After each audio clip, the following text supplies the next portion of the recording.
The field of development and aid more generally, I guess, is one of the main drivers, is that natural human impulse to give charity, to help those who are less fortunate than oneself. And unfortunately that impulse can often be manifested or be shown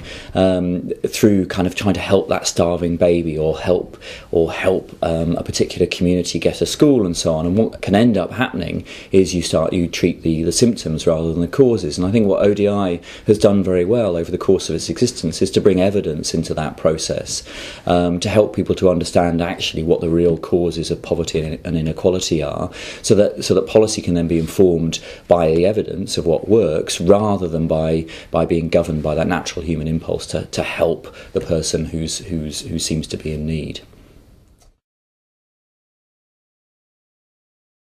So in terms of kind of what changes you need to see, we need to see in international development by 2050. Another big driver of development and development aid more generally is national self-interest. So beyond that kind of charitable impulse, the kind of meeting national self-interest, whether it be around security or foreign policy needs, what can end up happening is those are driving development policy and aid policy within recipient countries rather than trying to solve poverty. And so what can happen is that the poverty ends are lost and actually